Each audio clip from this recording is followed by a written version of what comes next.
I want to talk to you here just a bit as a friend, or, I kind of look at us as family. Whenever we meet, it's always hard laughs and, hug fests and everything else. It's like meeting old friends or family. And actually better than family. I mean, I like this family much more than, really. You met my family? Anyway,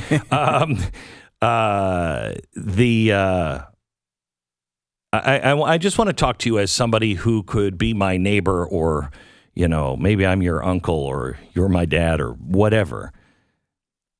As we go forward, there's a few things that we have to do. And one of those things is we have to understand truth and stand for the truth, especially when it's hard. Oh my gosh, when it's hard. And my favorite American story of standing for when it's hard is John Adams with the Redcoats.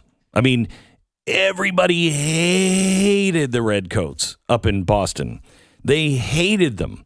They knew that the British had stationed soldiers in Boston for the purpose just of threatening their liberty. That's it. Silencing any opposition to tyranny. He was quartering these people in their own homes. They hated them. Not as much as I hate Disney and Woodrow Wilson, but it would have been easy to believe that the Redcoats had turned murderous. But John Adams thought that's too easy. So no other lawyer in Boston would take up their defense. None. And it was a messy case. And I don't think he really wanted to do it. I think he felt obligated to do it. Because if he believed in freedom, if he believed in what this country was going to be all about, he knew you had to have the best defense available. So Paul Revere says this was unprovoked, but no, actually the facts showed that it wasn't unprovoked. It wasn't. The British soldiers had been accused of murder, but Adams argued that the facts pointed to self-defense. He became the most hated man in Boston, all because he refused to defer to the popular narrative.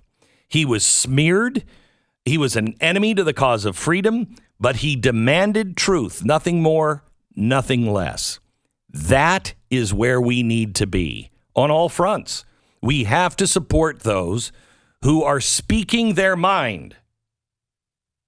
We have to be people that speak their mind and run to the defense of people that even we don't want to run to the defense of. Because the world is going to change, and I refuse to be a part of that change. There's some good changes that can come, but we have to work on those because the changes that I'm seeing are not in the favor of freedom. So how do we live our lives like people determined to be free? Now, there's one other thing that I want to talk to you about.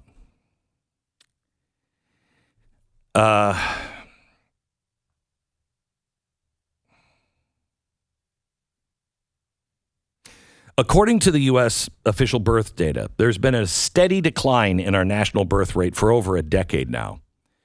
There was a 20% decline from 2007 to 2020. A 20% decline in births. In 2020, the future looked pretty bleak. Our already slowing birth rate continued to plummet. The Brookings Institute estimates we had 60,000 missing births in the early months of the COVID pandemic.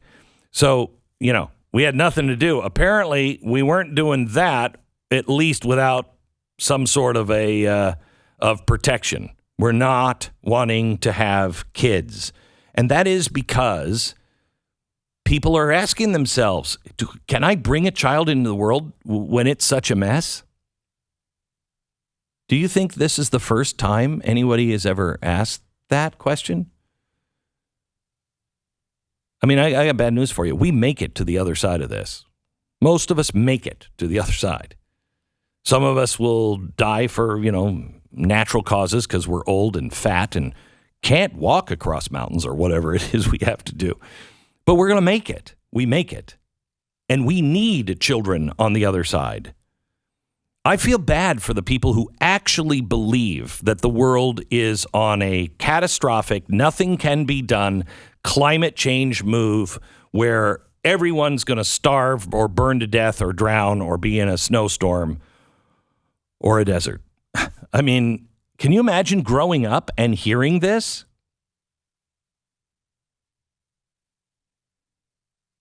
We have got to have children. Young men are being encouraged to stay on the proverbial pleasure island far past their youth. Free love movement. Why would you settle down?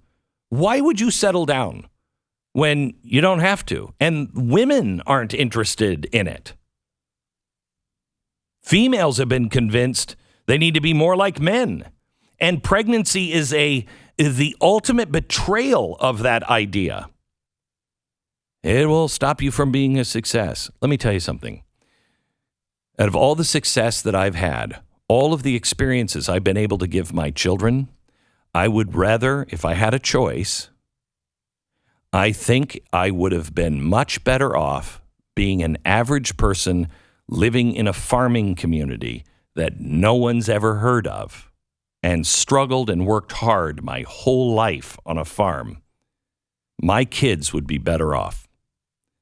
Success, you will find as you get older, success is really only about children. It is what we are born to do. Parenting's not for everybody, but it's for a lot more people than are taking advantage of it right now. We have got to get our population back on track. We've got to stop the scourge of pornography. Our hypersexualized culture has just poisoned all relationships. Kids grow up now. Nobody's taught them to be a woman. There's a difference between a girl and a woman. And nobody has taught men to be anything but a boy. They encourage you to be a boy. Be a man. And don't be afraid to stand up and say, I am a man. And there's a difference between Peter Pan and a man. And there are obligations that men have to do.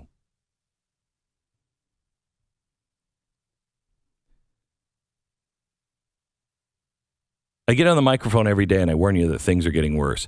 Please do not ever think that that is a reason not to have children. If you have it in your heart to have children, there is no situation too bleak to forego parenting for. You will regret it the rest of your life. If you think your career will be more satisfying than a child, you are wrong. My daughter said to me, Hannah, she was in college. She said, Dad, I think he's the one. And I said, how sure are you?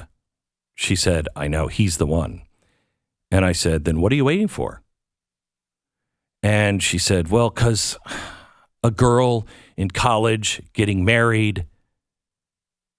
And all I said to her was, I can't believe my daughter is worried about the social norms. You will never, never find anything greater than love, except for children. She got married. I don't care what anybody said about it. I'm glad. And I wish I would have had more children younger, because now as I'm getting, to a later chapter in my story, I wish I could be around for their children and their children's children. Do not wait. Children are glorious.